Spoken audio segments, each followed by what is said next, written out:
कार्यक्रममा निमन्त्रणा गरी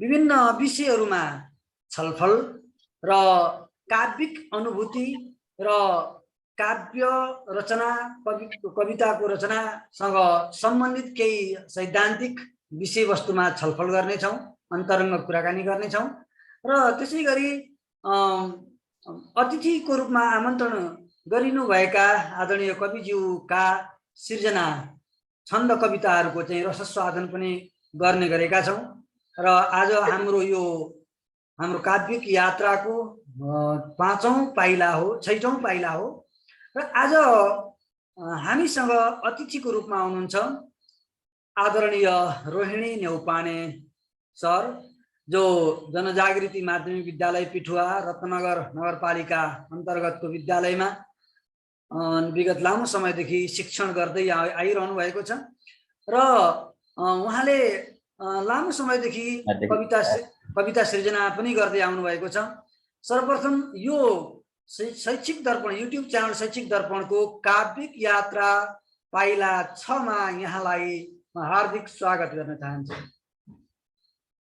हार्दिक धन्यवाद आदरणीय तेजेन्द्र प्रसाद भुषाल सर। साहित्यिक क्षेत्रमा हजुर साहित्यिक क्षेत्रमा यहाँले जुन युट्युब च्यानल र अन्य विविध सञ्चार माध्यमहरूको अहिलेका आधुनिक प्रविधिहरूको प्रयोगबाट साहित्यलाई उत्प्रेरणा जगाउने, साहित्यकारलाई प्रेरित गर्ने जुन कार्य गर्नुभएको छ त्यसको लागि म यहाँलाई हार्दिक आभार एवं धन्यवाद प्रकट गर्न चाहन्छु र सम्पूर्ण आदरणीय श्रोता एवं दर्शकवृन्दहरूलाई पनि म हार्दिक अभिवादन गर्न चाहन्छु। अब सर्वप्रथम यहाँ पहिला शिक्षक, त्यसपछि चाहिँ यहाँ सर्जक पनि हो। यहाँको शैक्षणिक सेवा प्रवेश देखि हालसम्मका यात्रा, शैक्षणिक यात्रा, शिक्षण पेशाको चाहिँ यात्राको बारेमा संक्षिप्त हाम्रा फेसबुक दर्शकहरूलाई चाहिँ बताइदिनुहुन्छ? हजुर धन्यवाद सर। म अब अहिलेसम्म समयको हिसाबले शिक्षण पेशामा सहभागी भएर विभिन्न विद्यालयहरूमा प्राइभेट अथवा निजी तथा सरकारी विद्यालयमा मेरो सेवा अवधि अहिलेसम्म 32 वर्ष पुगेको छ। 2046 सालमा मैले एउटा प्राइभेट विद्यालयबाट शिक्षण पेशा सुरु गरेको हुँ। विषयको हिसाबमा म अंग्रेजी शिक्षक हुँ र अंग्रेजी शिक्षकको रूपमा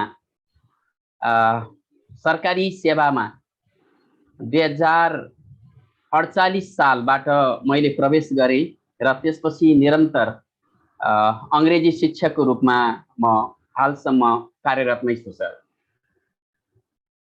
करिब यहाँको सेवा अवधि भनेको 30 वर्षभन्दा चाहिँ माथि गइसकेको छ, अथवा निकै लामो शिक्षण अवधि शिक्षण पेशामा चाहिँ निकै लामो अनुभव यहाँले प्राप्त गरिसक्नु भएको छ।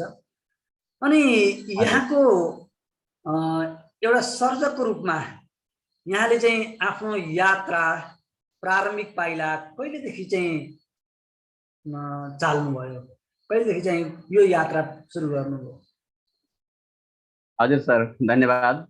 म साहित्यको क्षेत्रमा यो कविता, निबन्ध र छिटपुट कथाहरू विद्यालय समयदेखि नै लेख्ने गर्थे।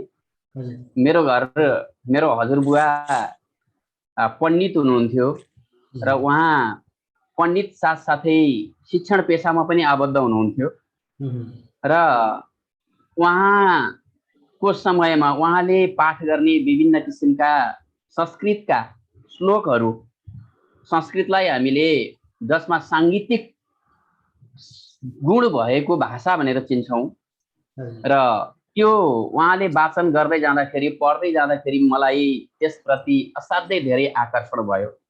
घरमा रामायण, महाभारत, श्रीमद् भागवत गीता, भागवतका किताबहरू प्रशस्त थिए र जानी नजानी पनि मैले ती किताबहरूलाई अलिअलि वाचन गर्ने प्रयास सानैदेखि नै गर्न थालेँ। त्यो बेलामा अन्य मनोरञ्जनका साधनहरू केही पनि थिएनन्।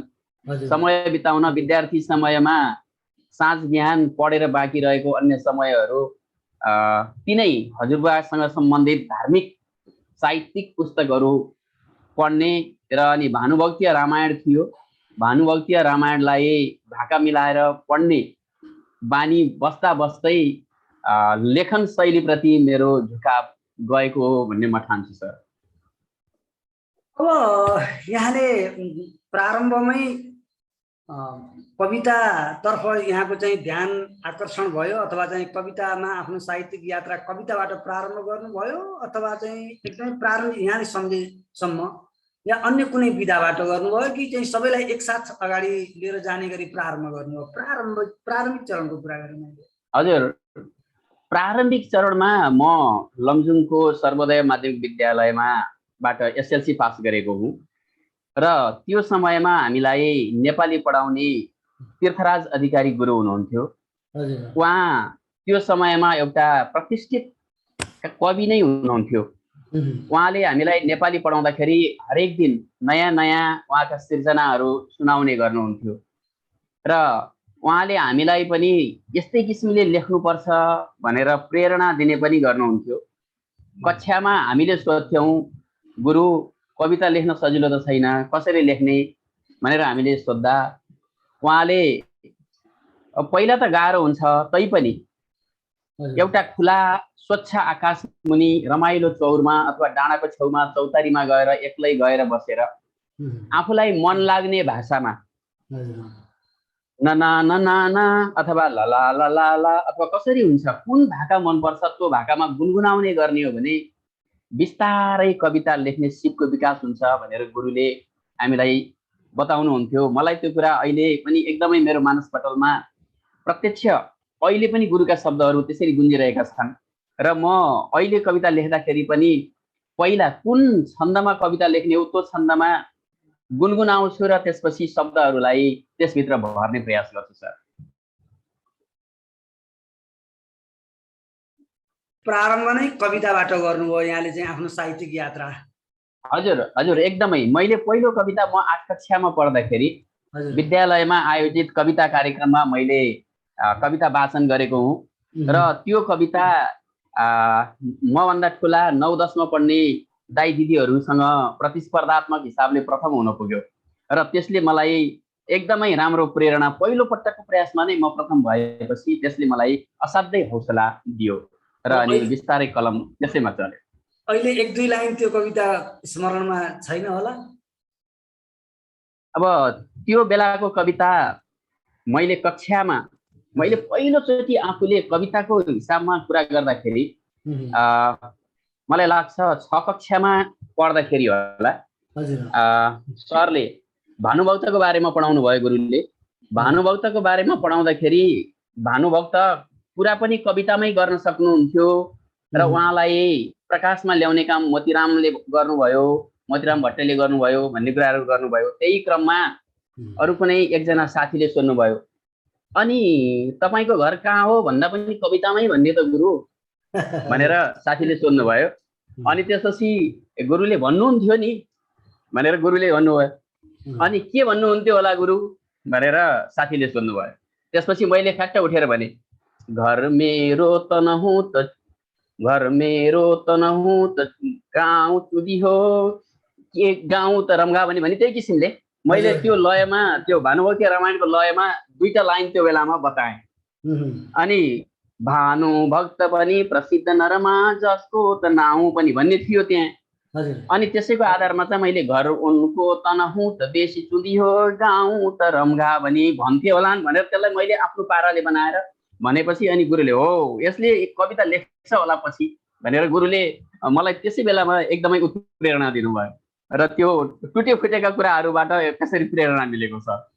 अब यहाँ करिब करिब प्रारम्भिक चरणमा लेखिएका कविताहरू यहाँले संग्रह प्रारम्भदेखि नै लेख्नुभयो, कोर्नुभयो, यताउति चाहिँ व्यवस्थापनको अभावले गर्दाखेरि चाहिँ कुनै नष्ट भयो अथवा प्रारम्भदेखि नै सङ्कलन गर्दै अहिले कुनै न कुनै विधिबाट पाण्डुलिपि अथवा विद्युतीय, अब त्यो बेलामा त विद्युतीय उपकरणहरू थिएनन्, पाण्डुलिपि अथवा लेख्य रूप नै होला, संग्रह गर्ने गर्नुभयो अथवा चाहिँ कुनै कुनै चाहिँ प्रारम्भिक चरणका कविताहरू चाहिँ मिसिङ भइरहेका छन्, के छ संग्रह?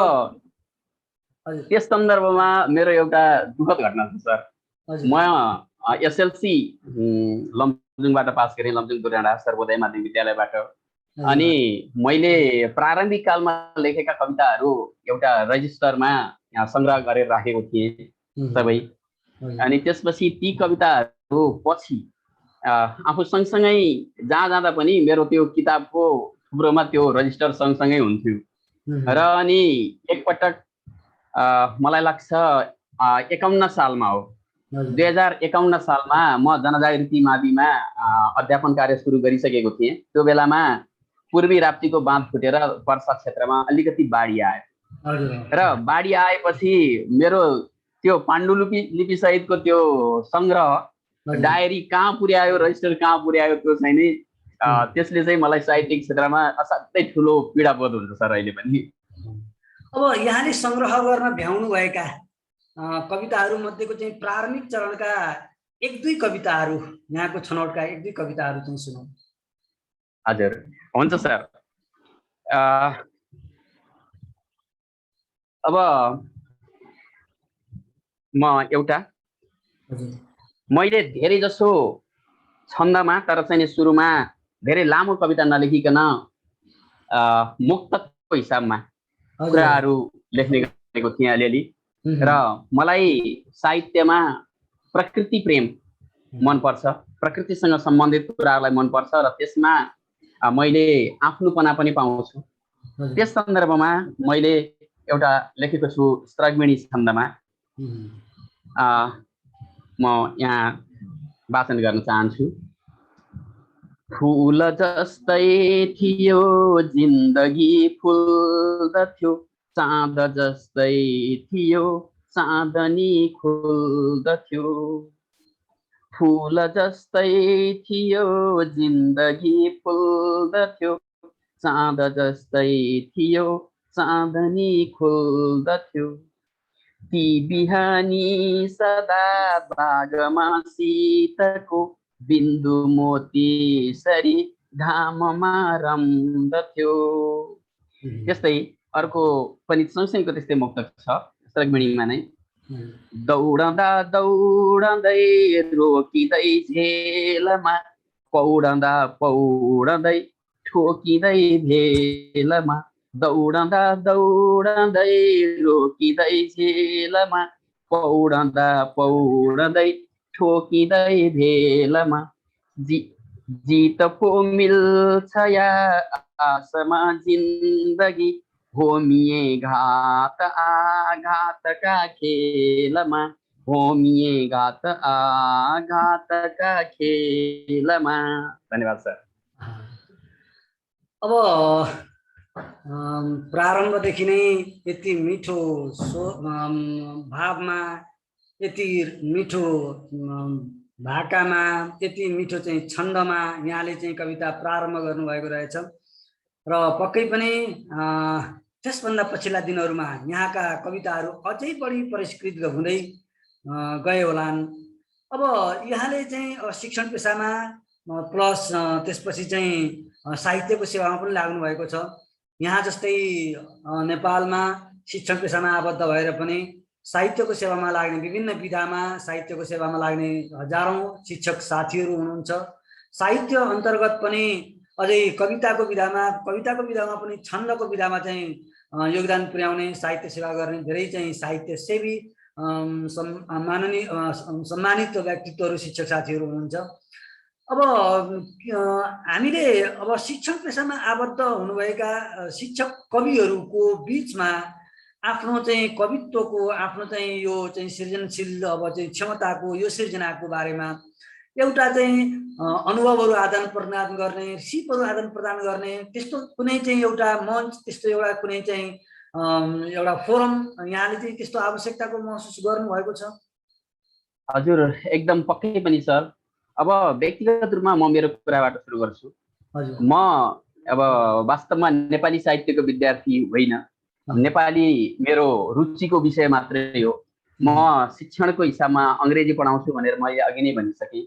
र अनि मावि तहमा अङ्ग्रेजी पढाउने टिचरहरू वास्तवमा अलिकति व्यस्त नै हुन्छन्। फेरि सरकारी स्कुलमा साँझ बिहानदेखि लिएर पढाउने, अनि यताउता विद्यार्थीहरूका अब ती मनोभावनाहरूलाई हेरेर सबैभन्दा बढी लाग्ने विषय नै केही समय अगाडि त अङ्ग्रेजी नै थियो र उनीहरूलाई अलि धेरै समय नै दिनुपर्ने हुन्थ्यो। अहिले यो प्र्याक्टिकल आएपछि अब ज्ञान सिप नभए पनि अब पास सङ्ख्या धेरै हुन थालेको मात्रै हो। धेरै समय विद्यालयमा खर्चिनुपर्ने, जसले गर्दाखेरि मैले साहित्य क्षेत्रमा त्यति धेरै सेवा गर्ने अथवा चाहिँ आफ्ना मनोभावनाहरूलाई छन्दका रूपमा, काव्यका रूपमा प्रस्तुत गर्ने धेरै अवसरहरू पाइनँ। तैपनि मसँग अहिले लगभग सङ्ग्रहको हिसाबले हेर्दाखेरि, कविता सङ्ख्यात्मक हिसाबले हेर्दाखेरि 300-350 जति कविताहरू, मुक्तकहरू मसँग जम्मा भइसकेका छन्। सर्वर मैले दिनमा एउटा वा दुईटा कविताहरू कोरिरहेको नै हुन्छु। छन्दमा होस् अथवा चाहिँ गैर छन्दमा होस्, गजल होस् अथवा चाहिँ अन्य कुराहरू हुन्, त्यस किसिमले म गरिरहेको हुन्छु। र तिनीहरूलाई वस्तुगत रूपमा श्रोताहरू माझ पुर्याउने अथवा दर्शकहरूको माझ पुर्याउने यो आधार अथवा एउटा चौतारीको अभाव सधैँ नै खड्किरहेको अवस्था पनि हो। हुन त समय हुने साथीहरूले, कविजीहरूले अथवा चाहिँ काव्य स्रष्टाहरूले आफ्ना सिर्जनाहरूलाई विभिन्न फोरम मार्फत अगाडि बढाउने कामहरू गरिरहनु भएको छ।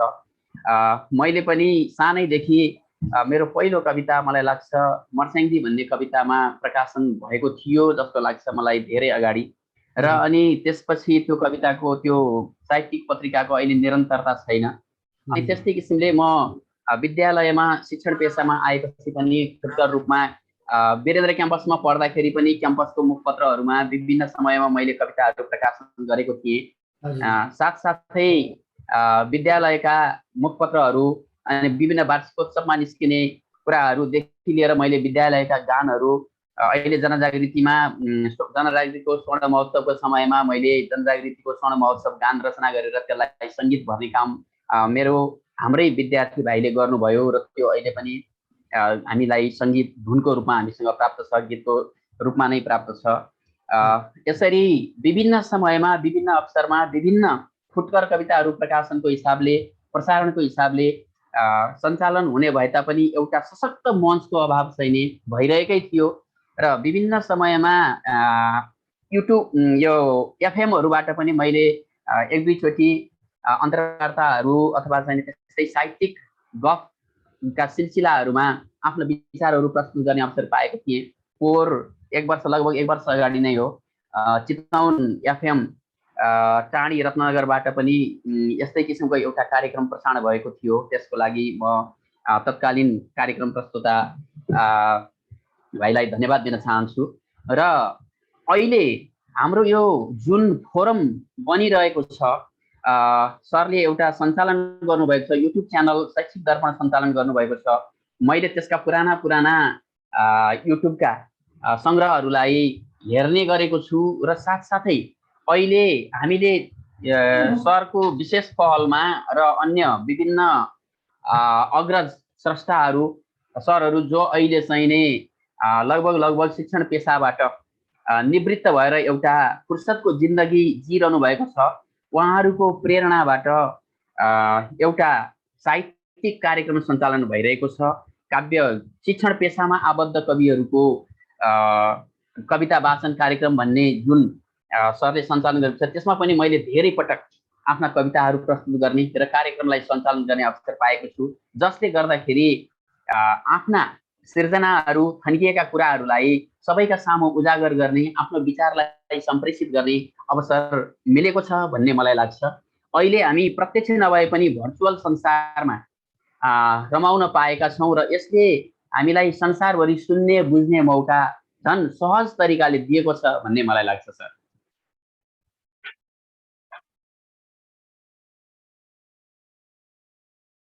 चाहिँ यहाँले रचना गर्नुभएका, यहाँले सृजना गर्नुभएका ती सृजनाहरू हामीले हाम्रो कार्यक्रम मार्फत वा अन्य विभिन्न माध्यमहरू मार्फत निरन्तर रूपमा श्रवण गर्ने चाहिँ अवसर प्राप्त भइरहोस् हामीलाई।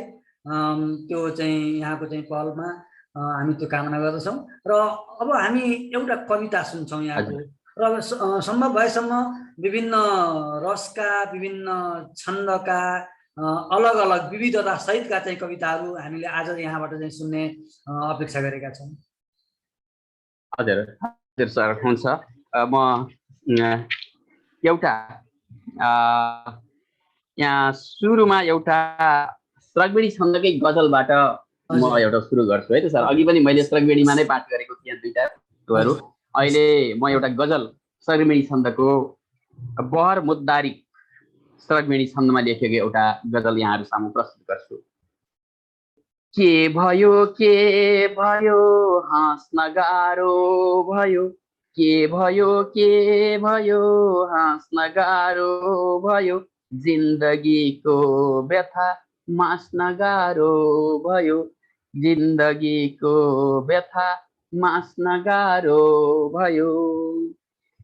आशमा बाँच्नुको तिर्सना साँच्नुको यो कहरमा रहर साँच्न गाह्रो भयो, के भयो हाँस्न गाह्रो भयो, जिन्दगीको व्यथा मास्न गाह्रो भयो।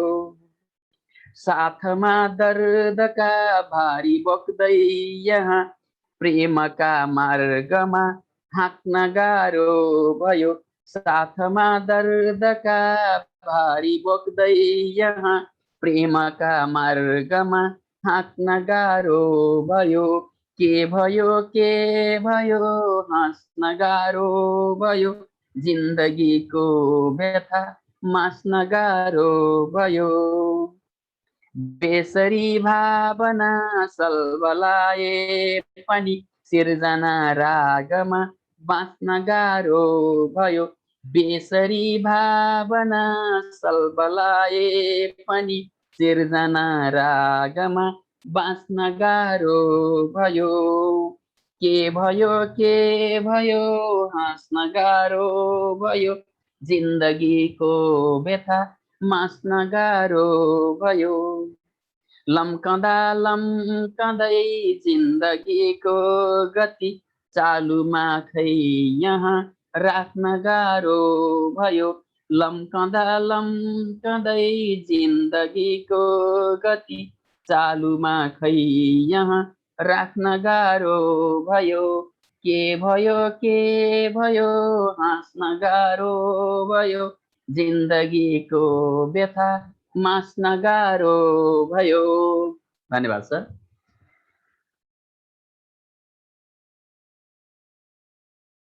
सुमधुर स्वरमा यहाँको कविता श्रवण गऱ्यौँ हामीले। आदरणीय फेसबुक श्रोता तथा दर्शकवृन्द, यहाँले भर्खरै यो मेरो फेसबुक लाइभमा जोडिनु भएको छ भने आज हामीसँग हुनुहुन्छ रोहिणी नेउपाने, जनजागृति माध्यमिक विद्यालय पिठुवाका अङ्ग्रेजी शिक्षक, जो लामो समयदेखि चाहिँ कविताको सृजनामा लाग्नु भएको छ र साहित्य सेवामा लागिरहनु भएको छ।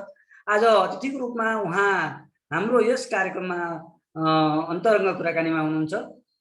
यहाँ हामीलाई फेसबुकमा धेरैजना साथीहरूले चाहिँ हेरिरहनु भएको छ। यहाँ विशेष गरी बन्धुराज कोइरालाले चाहिँ हामीलाई कङ्ग्रेचुलेसन भनेर चाहिँ सुनाइरहनु भएको छ। रामहरि शर्मा अधिकारीले पनि हामीलाई चाहिँ प्रतिक्रिया दिएर चाहिँ हामीलाई प्रोत्साहन प्रदान गर्नुभएको छ। बिन्दु दाहाल मुखदर्शक, त्यसै गरी सरोज कुमार अधिकारी, अनि दुर्गा हरियाल, अनि ज्ञानहरि रिजाल दाङबाट र धेरै साथीहरूले चाहिँ हामीलाई यो कार्यक्रम चाहिँ हेरेर हामीलाई प्रोत्साहन गरिरहनु भएको छ र चाहिँ विभिन्न चाहिँ टिप्पणीहरू, हौसलामूलक टिप्पणीहरू चाहिँ हामीलाई प्रदान गरेर चाहिँ यो कार्यक्रमलाई चाहिँ अवलोकन गरिरहनु भएको छ। म सम्पूर्ण फेसबुकमा चाहिँ जोडिनुभएका सम्पूर्ण साथीहरूलाई पनि हाम्रो यो कार्यक्रमलाई चाहिँ हेरिदिनु भएकोमा हार्दिक आभार व्यक्त गर्न चाहन्छु र यहाँले चाहिँ यो कार्यक्रमलाई अझ बढीभन्दा बढी दर्शक श्रोताहरूलाई चाहिँ पुगोस् भनेर चाहिँ कृपया सेयर गरिदिनु होला, आफ्नो वालमा सेयर गरिदिनु होला र विभिन्न पेजहरूमा पनि सेयर गरिदिनु होला भन्ने हार्दिक अनुरोध गर्न चाहन्छु। अब मैले सरसँग अर्को चाहिँ एउटा जिज्ञासा राखेँ। यहाँले कविता सृजना गर्दा कुनै खास एउटा चाहिँ परिस्थिति को चाहिँ आवश्यकता महसुस गर्नुहुन्छ अथवा चाहिँ यसो बसेर चाहिँ कविता कोरिदिन्छु भनेर भन्दा चाहिँ कविता कोर्ने अवस्था आउँछ, कोर्ने चाहिँ कविता चाहिँ सृजना हुनसक्छ वा खास परिस्थिति माग्छ मस्तिष्कले? अब यस सन्दर्भमा जब म सुरुवात अवस्थामा थिएँ सर, हजुर त्यो बेलामा कुनै प्रतिस्पर्धाहरू प्रतियोगिताहरूमा सहभागिताको लागि दिइएका विषयवस्तुहरूमा केन्द्रित भएर लेख्ने गरिन्थ्यो र अनि त्यसपछि बिस्तारै बिस्तारै मलाई कविता एउटा महाकवि लक्ष्मीप्रसाद देवकोटाको भनाइ मलाई याद आयो। उहाँले भन्न त कविताको भन्दा पनि कथाको हिसाबमा लेख्नु भएको थियो। छोटो किस्सा एउटा सानो झ्याल हो जहाँबाट सानो संसार च्याइन्छ। त्यस किसिमले मैले चाहिँ आफ्नो किसिमबाट नजिकै निहालेर देखेका विषयवस्तुहरूलाई तत्काल यसो मानसपटलमा शब्दका रूपहरू दिइहालौँ कि भन्ने बिस्तारै बिस्तारै भावहरू बढ्न थाल्यो र समसामयिकी कुराहरूमा नै अहिले बढी मैले लेख्ने गर्छु।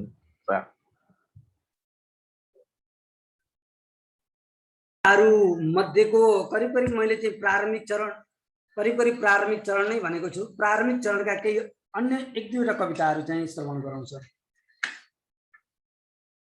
हजुर सर।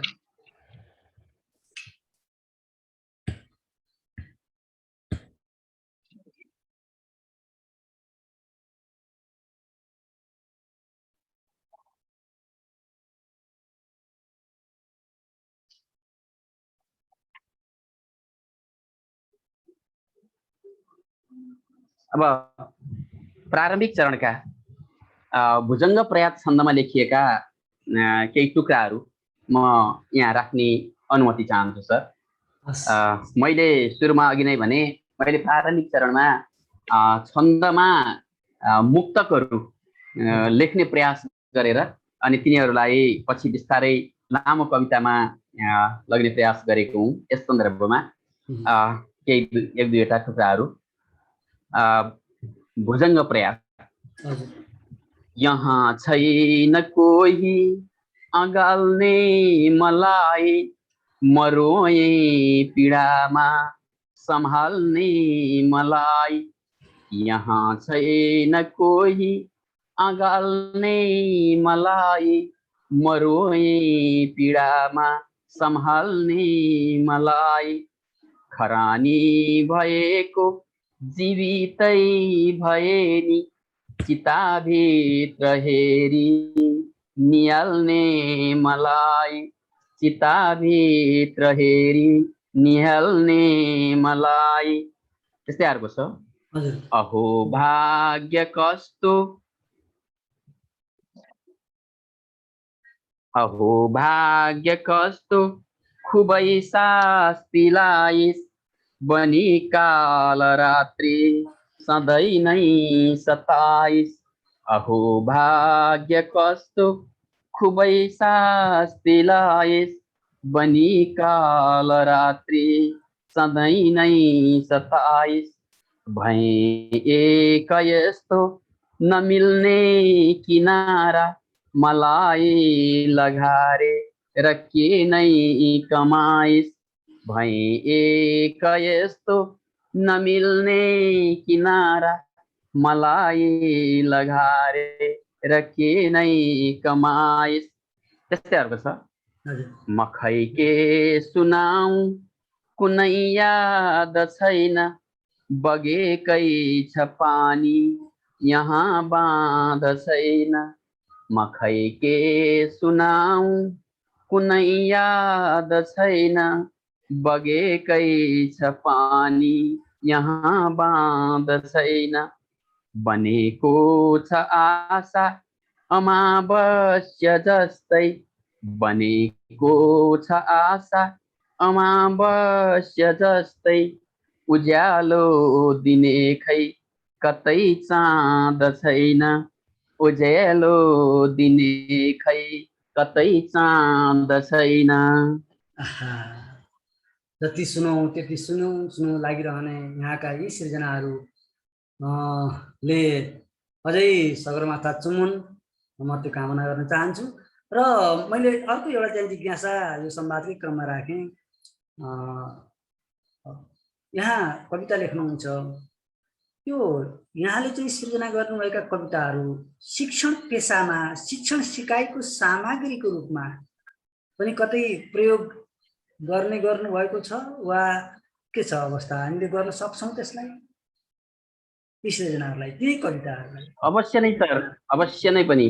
हजुर हजुर, अब जस्तो हामीले, अब म अङ्ग्रेजीको शिक्षक हुँ, अङ्ग्रेजीमा र अझ मेरो विद्यालयको कुरा गर्दाखेरि मेरो विद्यालयमा अङ्ग्रेजी माध्यममा पनि पढाइ हुन्छ र अङ्ग्रेजी माध्यममा मात्रै नभइकन नेपाली माध्यमका पनि पाठ्य पुस्तकहरूमा पोएमहरू हामीले पढाउनु पर्ने हुन्छ र पोएममा हामीले राइम्सका कुराहरू, त्यस्तै किसिमले चाहिँ मिटरका कुराहरूदेखि लिएर कपलेट्सका कुराहरू हैन, कति लाइनमा लेखिएका छन् भर्स, तिनीहरू चाहिँ अब केमा लेखिएका छन् हैन, ती सम्पूर्ण कुराहरू हामीले कविता, आखिर कविता नै हो, नेपालीमा भए पनि अङ्ग्रेजीमा भए पनि अथवा जुनसुकै भाषामा भए पनि कविताले थोरै शब्दले धेरै कुरालाई व्याख्या गर्न भन्न खोजिरहेको हुन्छ। जस्तो मैले ड्याफोडिल्स भन्ने विलियम वर्ड्सवर्थको ड्याफोडिल्स भन्ने कविता पढाएँ र त्यो कविता पढाउँदाखेरि त्यसै सन्दर्भमा मैले फुल भन्ने एउटा कविता लेखेर विद्यार्थीहरूलाई सुनाएँ हैन। अनि त्यसपछि विद्यार्थीहरूलाई त्यही किसिमले चाहिँ नै अर्को कविता, ल भाइ बहिनीहरू तपाईँहरूले पनि यसरी सिर्जना गर्न सक्नुहुन्छ भने अङ्ग्रेजीमै लेख्नुपर्छ भन्ने छैन, नेपालीमै लेख्नुहोस्, छन्दमै लेख्नुपर्छ भन्ने छैन। अर्को आफूलाई जुन तरिकाले लेख्न मन लाग्छ लेख्न सक्नुहुन्छ तपाईँहरूले भनेर क्लासमा सुनाएँ र हरेक दिन अर्को किसिमबाट कुरा गर्दाखेरि म विद्यालयमा सोसल स्टडिज, इङ्ग्लिस मिडियममा सोसल स्टडिज पनि पढाउँछु।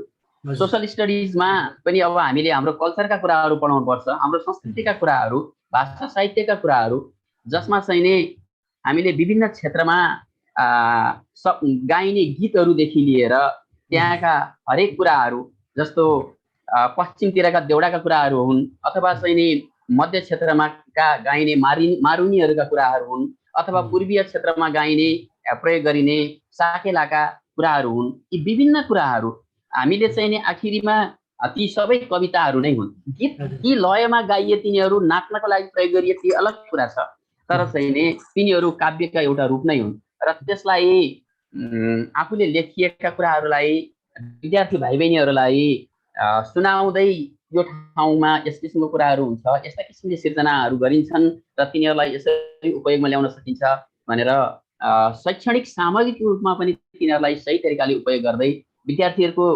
क्रिएटिभिटी अथवा सृजनाशीलतालाई अझ परिष्कृत रूपले अगाडि बढाउन सकिन्छ र सकिँदो रहेछ भन्ने कुरा म आफैले पनि अभ्यास गरेको छु र एउटा त्यस्तै सामग्रीहरू, अब ती सामग्रीहरू तत्काल हामीसँग अहिले चाहिँ ठ्याक्कै डायरीमा उपलब्ध छैनन् होला, नत्र सुन्दा साह्रै आनन्द हुन्थ्यो। होइन सर, अब त्यो म एकपटक यसो हेर्छु, एकछिनपछि खोजेर पाएँ भने म सरलाई त्यो बताउँछु। अनि प्रायः जसो यहाँका कविताहरू कुन रसमा, कि अब सबै चाहिँ रसहरूमा चाहिँ यहाँले आफ्ना सृजनाहरू चाहिँ सिर्जना गर्नुभएको छ, कविताहरू चाहिँ सिर्जना गर्नुभएको छ, वा कुनै खास रसमा बढी वा कुनै खास रसमा कम छ, कि कुन रसलाई चाहिँ बढी यहाँले चाहिँ यहाँका कविताहरू कुन रसमा बढी छ? अब हजुर, मलाई कविता लेख्दाखेरि विभत्स रस अथवा चाहिँ हास्य रसमा म कविता सिर्जना गर्न सक्दिनँ।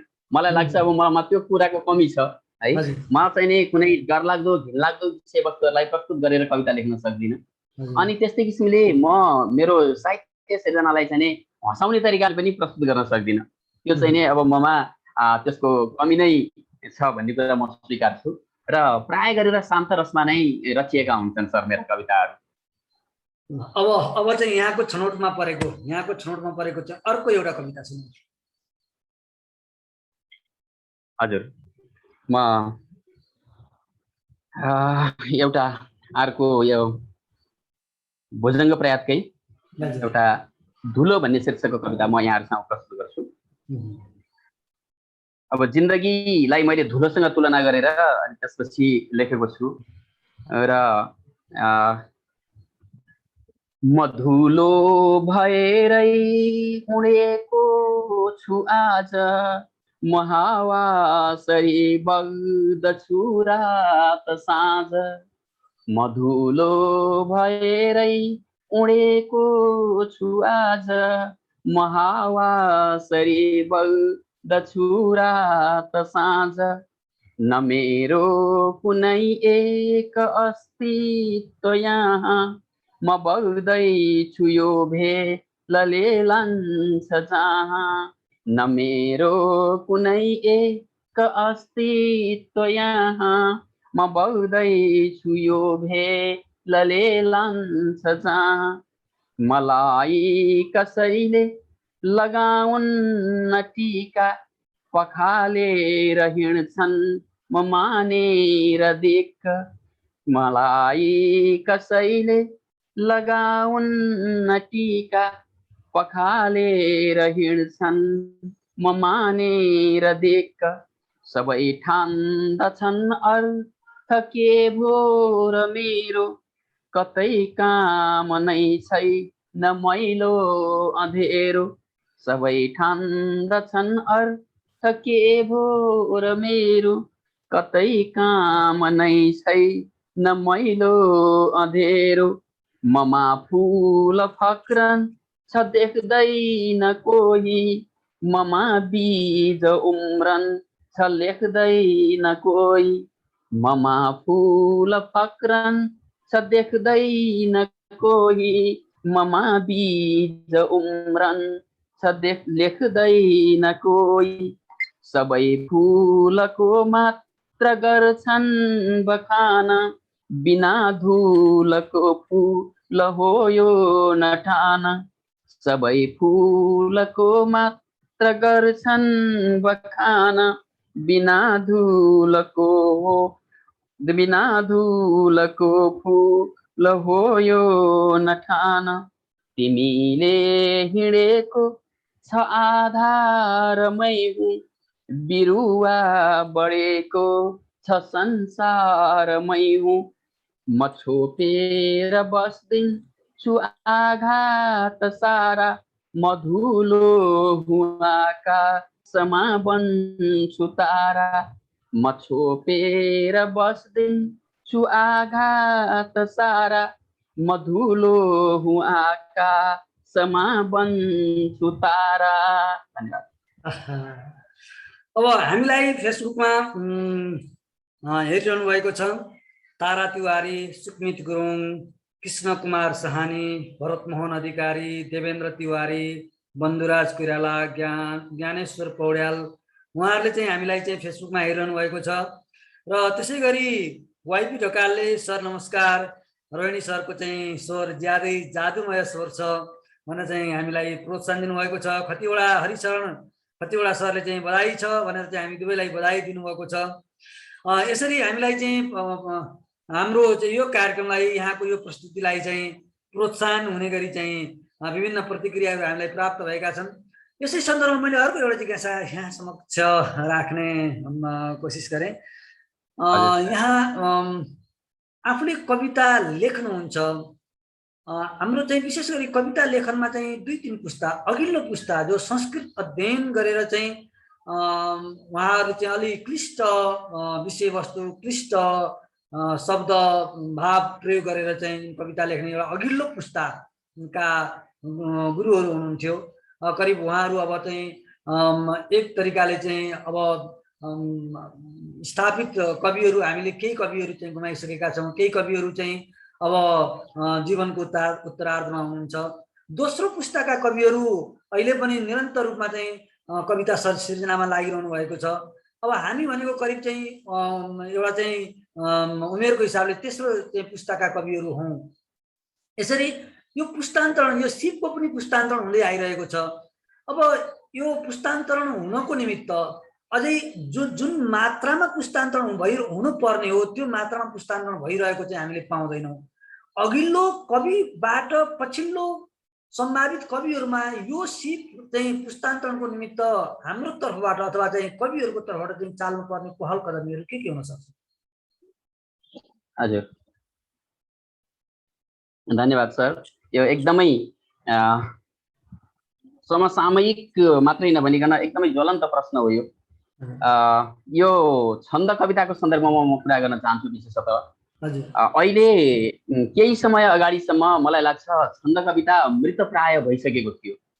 पहिलो पुस्ताका कविहरूले छन्द कविताहरूलाई यति धेरै उचाइमा पुर्याउनु भयो र त्यसपछि बीचमा एउटा स्वच्छन्दवादिताका कुराहरू आए र कविता जसरी पनि हुन्छ र कविताले भावनालाई समेट्नुपर्छ र एउटा कुनै बन्धनमा बाँधिएर कवितालाई लेख्दाखेरि मान्छेका सिर्जनाका कुराहरूलाई प्रतिबन्धित गरिने अवस्था आउँछ भन्ने किसिमका कुराहरू पनि भए।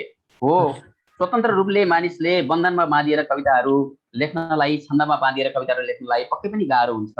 तर पनि मान्छेको सृजनाशीलतालाई त्यसले प्रतिबन्धित गर्ने होइन कि झन् एउटा निश्चित घेराभित्र समेटेर र सूत्रबद्ध लयबद्ध तरिकाले त्यसलाई प्रस्तुत गर्नलाई सिकाएको हो। र अहिले हामीले देख्छौँ हाम्रा विभिन्न पाठ्यपुस्तकहरूमा पनि छन्दबद्ध कविताहरूको समावेशता असाध्यै कम भएको पाइन्छ। हाम्रो यही कार्यक्रममा हाम्रो यो छन्दबद्ध कविहरूको कविता वाचन, छन्द शिक्षण पेशामा आबद्ध छन्द कविहरूको कविता वाचन कार्यक्रममा एकपटक केही 2-3 हप्ता अगाडि हामीले त्यो कुराहरूलाई उठाएका पनि थियौँ। पाठ्यपुस्तकमा छन्दबद्ध कविताहरूलाई समावेशको लागि जोड गर्नुपर्छ, जोड दिनुपर्छ भन्ने कुराहरू, जसले हाम्रो जुन ऐतिहासिक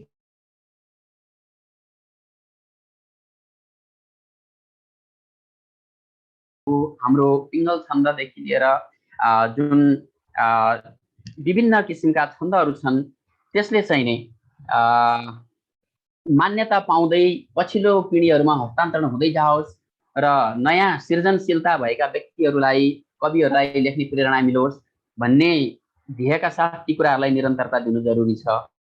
र अहिले यो विभिन्न किसिमका सञ्चार माध्यमहरू, यो सामाजिक सञ्जालहरू, फेसबुक लाइभ अथवा चाहिँ विभिन्न किसिमका छन्द कविका आन्दोलनहरू मैले देशभित्र र देश बाहिर विभिन्न ठाउँमा अहिले पाइरहेको छु, जसले गर्दाखेरि वर्तमान समयमा यो छन्द कवितालाई फेरि अर्को पुनर्जागरणको समय भन्न मिल्छ कि भन्ने जस्तो मलाई लागिरहेको छ।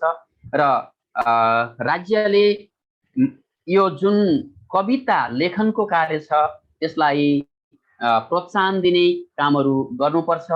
कविता भनेको विभिन्न छन्दमा लेखिने कविताहरू हाम्रा आफ्ना मात्रै नभइकन अरू भाषाहरूमा यति धेरै यसरी छन्दमा लेखिँदैनन्, संस्कृतमा लेखिन्छन् र यही हाम्रो देवनागरी लिपि प्रयोग गर्ने विभिन्न भाषाहरू हिन्दी अथवा उर्दूमा भन्दा पनि नेपालीमा धेरै छन्दमा कविताहरू लेख्ने गरिन्छन्।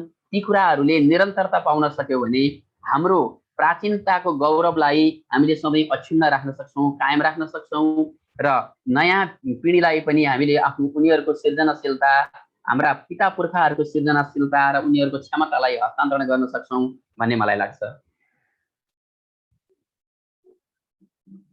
राज्यको तर्फबाट चाहिँ राज्यको तर्फबाट भन्दा पनि अझै शिक्षा सरकारी पक्षहरू, शिक्षासँग सम्बन्धित चाहिँ प्रशासनिक निकायहरू, हाम्रो तालुक अड्डाहरू भनौँ, को चाहिँ शिक्षकहरूमा यो कवित्वको अथवा चाहिँ सृजनाको चाहिँ पहिचान र प्रवर्धन गर्ने कुनै चाहिँ त्यस्तो पहल कदमी एउटा सर्जकको हैसियतले त्यस्तो अनुभूति गर्नुभएको छ कि? साँच्चै भन्नुपर्दा मैले त्यो मामलामा चाहिँ अहिले एउटा दुःखदायी किसिमले नै हेर्नुपर्छ। मैले अहिलेसम्म हाम्रो शैक्षिक प्रशासनिक हिसाबले यो कविता लेखनमा लागेका, हुन त त्यसमा मन नपरेको हुन सक्छ, अरू साथीहरू कविहरू परेको हुन सक्नुहुन्छ, त्यो अलग कुरो हो, अलग पाटो भयो। तर चाहिँ नि धेरै प्रोत्साहन मिलेको जस्तो मलाई लाग्दैन। मैले अघि नै भनिसकेँ नि, सबैभन्दा महत्त्वपूर्ण कुरो हाम्रो पहिलाका हामीले नै पढ्दाखेरिका समयमा विभिन्न छन्दमा लेखिएका कविताहरू हामीले पढ्थौँ। 9-10 कक्षामा नै छन्दका ज्ञानहरू त्यहाँ हुन्थे। अहिले ऐच्छिक नेपाली अन्तर्गतका विषयहरूमा राखिएको छ जस्तो लाग्छ मलाई माथिल्लो तहका किताबहरूमा पनि। नत्र भने 10 कक्षासम्म कुनै पनि किसिमको छन्दको बारेमा कहीँ पनि उल्लेख गरिएको पाइँदैन। र छन्द पनि एकदम पुष्टतापूर्वक र अजिलो पाराले लेखिएका कुराहरू त्यहाँ प्रस्तुत गरिएको छ।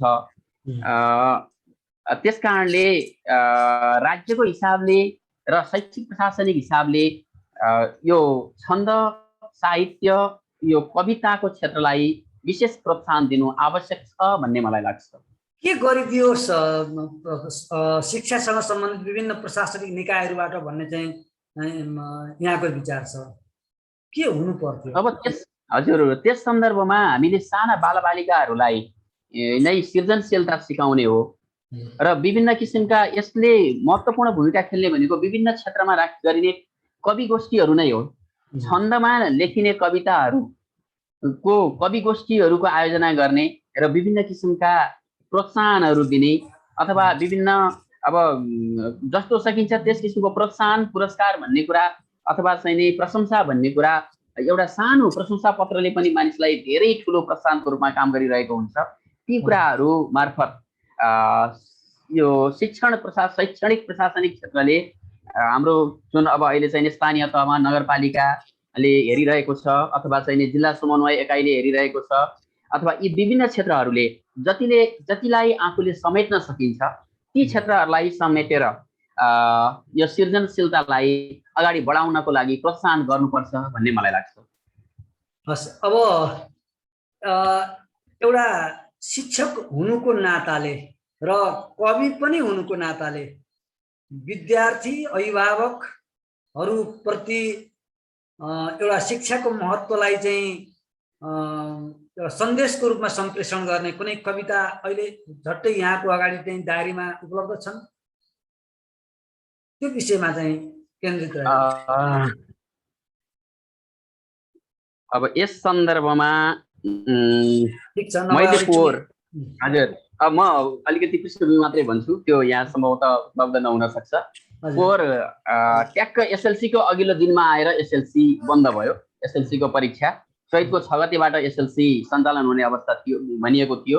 सबै कुराहरू तयारी भइसकेपछि चैत्र 5 गते बेलुकी 7:30 बजे भोलिबाट सञ्चालन हुने एसएलसी एसई भनौँ न अहिलेको अवस्थामा एसई परीक्षा रोकियो भनेर सूचना सम्प्रेषित गरियो राज्यको तर्फबाट र भाइ बहिनीहरू र अभिभावकहरूलाई तस सम्बन्धमा कुनै किसिमको दुविधा नहोस् र उहाँहरूले आफ्ना बाबु नानीहरू अथवा विद्यार्थी भाइ बहिनीहरूले आफैले पनि आफ्नो पढाइलाई निरन्तरता दिनको लागि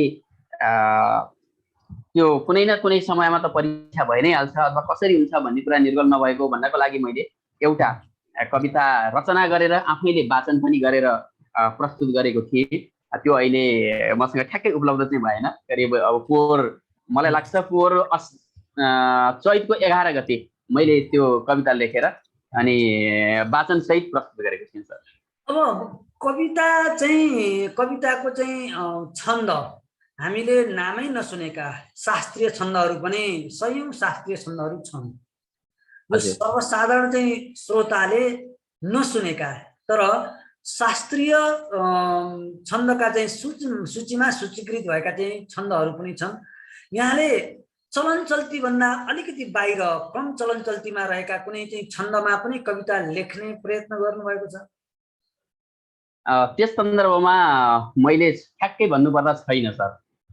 मैले अघि नै भने मलाई सानैदेखि कविता लेख्ने बानी भानुभक्ति रामायण वाचनबाट हजुरबुवाको किताबमा भएका गीताका श्लोकहरूबाट धर्मक्षेत्रे कुरुक्षेत्रे समवेता युत्सव मामका पाण्डवा शैव किम कुर्वन्तु सञ्जय भनेर ती जुन गीताका र त्यसपछि रामायणका एक दिन नारद सत्यलोक पुगी गया लोकको गरौँ हित पनि ब्रह्मा ताई थिया पर्या चरणमा खुसी गराया पनि। यिनै लयमा नै कविताहरू पढ्दै पढ्दै गएको हिसाबले र अनि महाकवि ललितप्रसाद देवकोटाको शाकुन्तल महाकाव्यका चिम्ली लोचन दीर्घकाल तपमा खोलेर बासन्तिका जस्ता यिनै भाकाहरूमा कविता गाउँदा गाउँदै मलाई त्यही किसिमबाट लेख्ने प्रेरणा बसेको हुनाले म एकदमै अपरिचित अथवा अलि दुर्लभ छन्दहरूमा कविता मैले अहिलेसम्म सिर्जना गरेको छैन। मैले विशेषतः शार्दूल विक्रीडित, मन्दाक्रान्ता, शिखरिणी, भुजङ्ग प्रयास, तोटक यिनै चलन चल्तीका छन्दहरूमा नै मैले धेरै जसो कविता लेख्ने गर्छु। अब यहाँको मूल्याङ्कनमा चाहिँ अहिले कविताहरू जति सृजना भइरहेका छन् हाम्रो सामाजिक सञ्जालमा पनि बाक्लै कविताहरू चाहिँ हामीले चाहिँ लेखकहरूका चाहिँ कविताहरू सर्जकहरूको कविताहरू चाहिँ पढ्न पाउँछौँ। कविताको गुणस्तरको अवस्था चाहिँ यहाँको मूल्याङ्कनमा कस्तो पाउनु भएको छ? अब खासै भन्नुपर्दा म आफैलाई पनि मूल्याङ्कन गर्न सक्ने अवस्थामा म छु वा छैन, म आफैलाई मूल्याङ्कन गर्न सकेको छैन।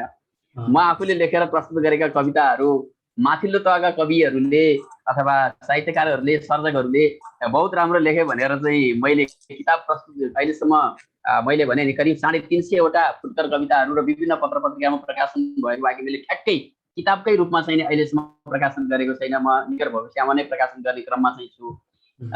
तैपनि मेरो कविताहरूको समीक्षा त्यस किसिमले पनि अहिलेसम्म भएको छैन। म त्यसो भए हुनाले अरूका कविताहरूलाई मैले कुन गुणस्तरका छन् के छन् भनेर अहिलेसम्म त्यस नजरले हेर्ने गरेको छैन सर। अब कविताहरूको सन्दर्भमा चाहिँ हामीले कविता सिर्जना गर्यौं, तर हामीले सिर्जना गरेका कविताहरू, हामीले प्रकाशन गरेका कविताका छन्द कविताका पुस्तकहरूको पाठकहरूको संख्या सन्तोषजनक छ यहाँको मूल्याङ्कनमा? कस्तो छ? हामी कुन अवस्थामा छौँ? पाठकहरू हामीले सिर्जना गर्न, पाठकहरूको संख्या वृद्धि गर्न अपेक्षाकृत सकेका छौँ, सकेका छैनौँ भने किन त्यसो भइरहेको छ र चाहिँ के गर्नु पर्ला? मलाई के लाग्छ भने सर, कविता भन्ने विषयवस्तु यस्तो हो जसले कविताको पुस्तक किनेर पढ्दैन। कविता सुन्दाखेरि मजा आउँछ, लय हालेर कसैले कविता वाचन गर्दाखेरि सुनिरहँ भन्ने जस्तो लाग्छ र सुन्दाखेरि आहा क्या मिठो भन्ने हामीलाई मनमा लाग्छ। हामीले शब्दमा पनि वर्णन गर्छौँ, व्यक्त गर्छौँ। तर मलाई यो कविता साह्रै मन पर्यो, यो कविताको पुस्तक यो म किनेर पढ्छु अथवा घरमा म राख्छु भन्ने पाठकहरू अथवा पुस्तक सङ्ग्रहकर्ताहरू मलाई लाग्छ त्यति धेरै हुनुहुन्न, जो ठ्याक्कै कविताकै सिर्जनातिर लाग्नु भएको छ र उहाँहरूले कविको मर्मलाई बुझ्नु भएको छ र कविता खेती कसरी चल्छ अथवा चाहिँ एउटा कविले कविता लेखेर बाँच्न सक्ने सामर्थ्य राख्छ कि राख्दैन भन्ने कुराहरूमा उहाँहरूले आफ्नै मनले बुझेर कुनै किताबहरू लिएर जानु होला। नत्र भने अधिकांश कविताका किताबहरू मैले देख्छु यो विमोचनको समयमा अथवा चाहिँ अन्य विभिन्न ठाउँमा लगेर कोसेली दिने काम मात्रै हो र त्यो किताब पढेर कुनै अर्थ त्यसलाई चाहिँ विश्लेषण गर्ने कुराहरू धेरै कम पाइन्छ। र मैले अर्को कुरो के भन्न चाहन्छु भने अहिलेसम्म विभिन्न किसिमका जुन पुरस्कारहरू छन्, जस्तो भनौँ साहित्यको क्षेत्रमा दिने मदन पुरस्कारहरूदेखि लिएर अन्य विविध पुरस्कारहरू, जगदम्बा श्री पुरस्कारले चाहिँ अलिकति साहित्यिक क्षेत्रलाई कहिले कहिले छुन्ने गरेको छ।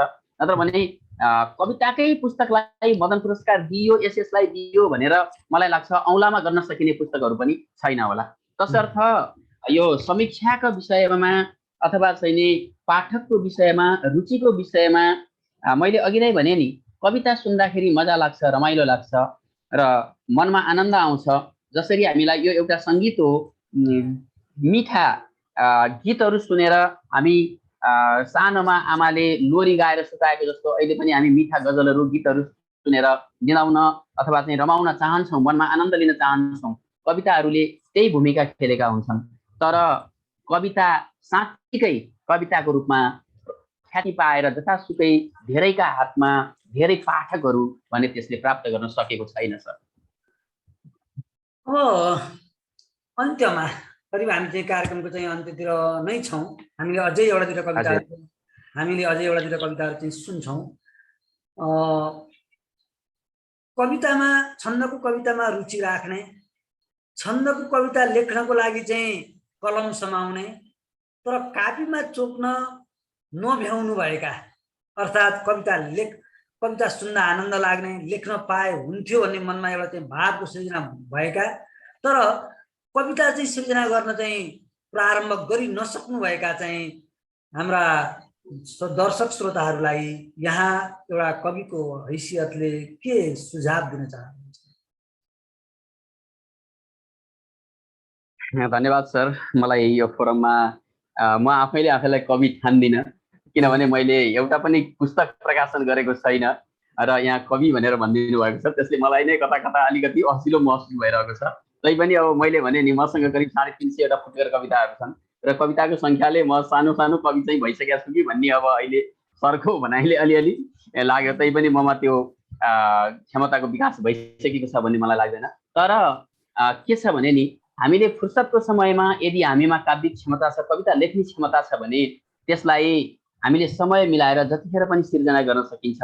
कविता भन्ने कुरो अहिले कसैले नपढ्देला, हामीले अहिले सिर्जना गरेर राखौँ र त्यसलाई कसैले कुनै समयमा त्यसको पनि दिन आउँछ र त्यसले हाम्रो व्यक्तित्वलाई हाम्रो कवित्वलाई निखार्छ, हामीमा भएको आन्तरिक भावनालाई प्रस्फुटन गराउन सहयोग गर्छ, हाम्रो एउटा कल्पनाशीलतालाई उजागर गर्न सिकाउँछ र अनि हाम्रो मनभित्र रहेका कुराहरू जुन गुम्सिएर रहेका छन् तिनीहरू जुन कुराहरू हामीले अरूलाई भन्न सकिँदैन कविताको माध्यमबाट हामीले व्यक्त गर्न सकिन्छ, जसले गर्दाखेरि मन पनि हलुङ्गो भएको महसुस हुन्छ। त्यसकारणले यसले मान्छेलाई के लाग्छ मलाई भने जो मानिसहरू अहिले धेरै आफूलाई हिंसाबोधमा अथवा चाहिँ अलिकति डिप्रेसनमा पनि पारेको समयले पारेको देखिन्छ क्या।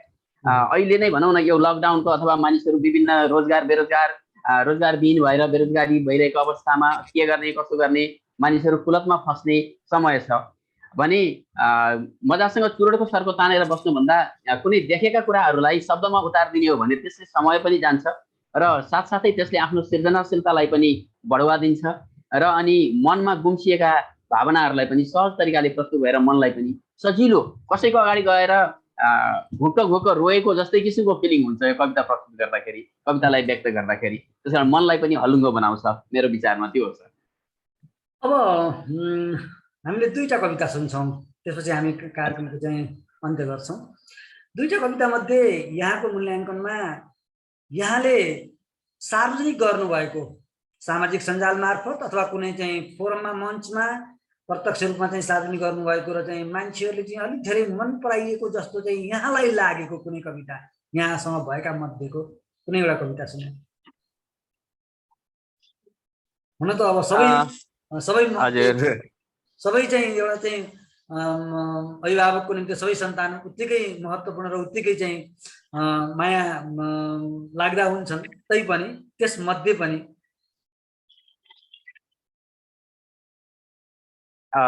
यस क्रममा मैले भर्खरै अघिल्लो मलाई लाग्छ हाम्रो अघिल्लो शनिबारको कार्यक्रममा होला मैले एउटा कविता सुन्दर भन्ने कविता वाचन गरेको थिएँ। मलाई आफैलाई पनि मैले त्यो कविताबाट म आफू पनि अलिकति आत्मसन्तुष्टि राम्रो मिलेको जस्तो मलाई लाग्यो र धेरै श्रोताहरूले आदरणीय महानुभावहरूले त्यसलाई राम्रो भनेर मूल्याङ्कन गरिदिनु भएको छ उहाँहरूको विचारमा। तर त्यो कस्तो छ म त्यो एकपटक सुनाउन चाहन्छु। सुन्दर यो सार्दुला विकृति छन्दमा छ यो। भाषा सुन्दर भावना अनि सबै इच्छाहरू सुन्दर, आशा सुन्दर चाहना अनि सबै दीक्षाहरू सुन्दर, बोकी सुन्दर कामना अधरका बाणी बनुन् सुन्दर, रोकी दुच्छ र खेलका गतिहरू शिक्षा बनुन् सुन्दर, मिठो भाव मथेर नव्य कविता छाड्दै रहन् सुन्दर,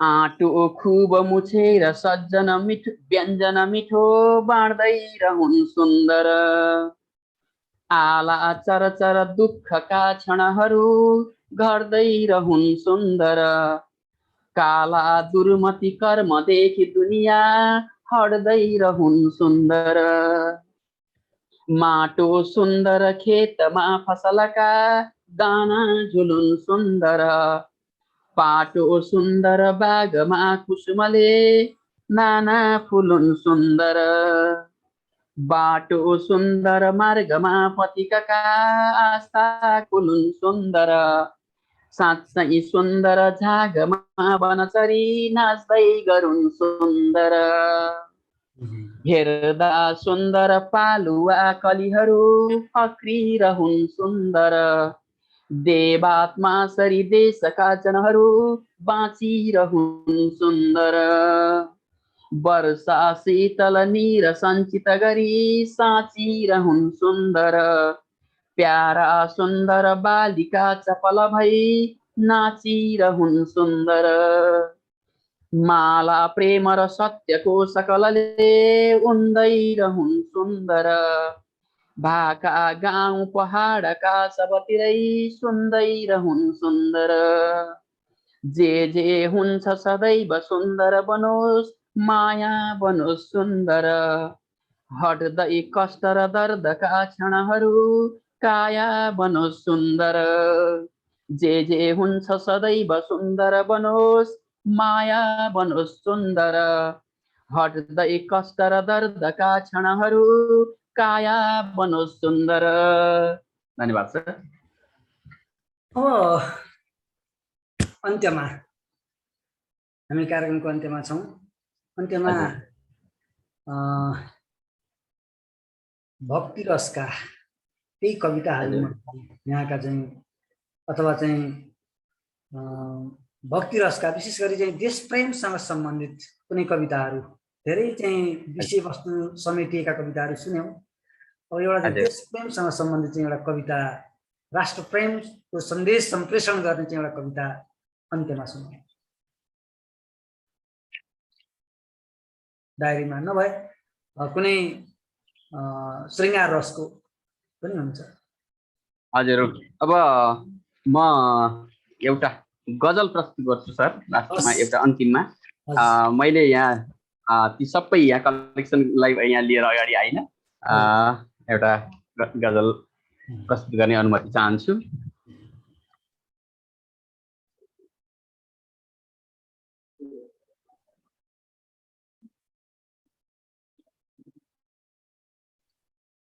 खोज्नुहोस्, नभए अरू विकल्पमा पनि जान सकिन्छ।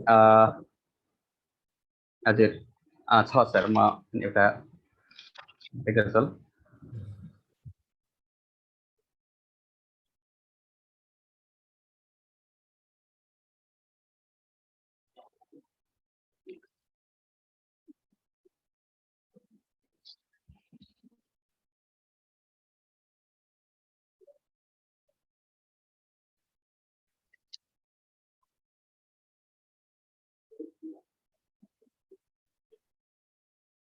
भेटिएन भने अर्को विकल्पमा जाँदा पनि हुन्छ, नभए खोज्दा पनि हुन्छ।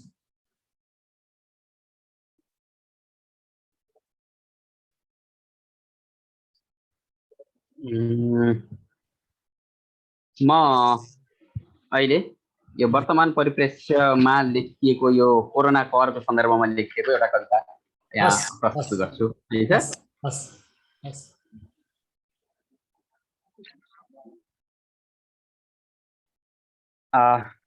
लुक्दैछ मान्छे भन्ने कविता छ।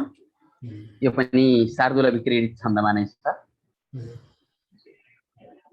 संसार किन आज कल्पित हुँदै बस्दैछ रे, एउटा गर्भ जहाँ स्वयं मनुज नै फस्दैछ रे।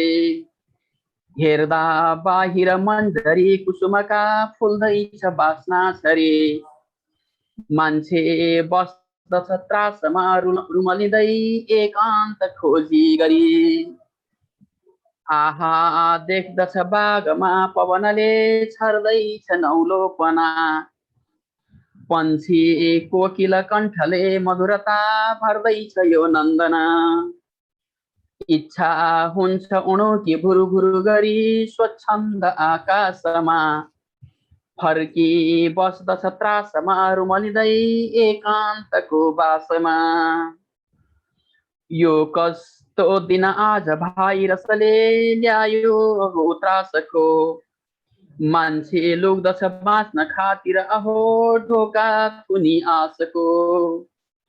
भन्थ्यो विश्व जिते कति गरे उद्दण्ड ज्यादा भए, अहिले बस्दछ धर्मराई मन त्यो केवल प्रभुमा गए। तिम्रा ती महिमा कता अलपिए, संसार शक्ति र उन्मादका। तिम्रा ती महिमा कता अलपिए, शक्ति र उन्मादका। विश्व ध्वस्त गराउने बमहरू क्षेप्यास्त्र पाखण्डका। हार्दैछौ किन आज जो नयनले देखिन्न केही गरे, लुक्दैछौ दिन रात यो कहरले को भीड सामने परे।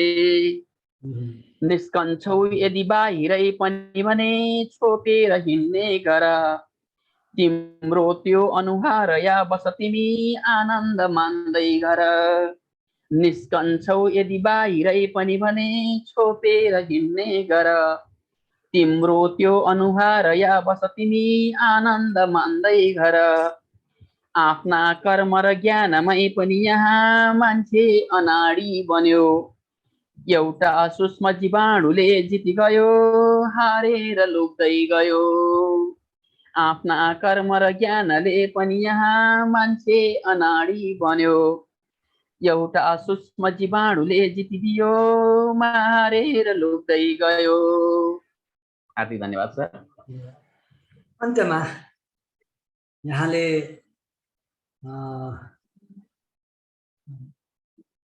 करिब 11-12वटा कविताहरू यहाँ वाचन गर्नुभयो।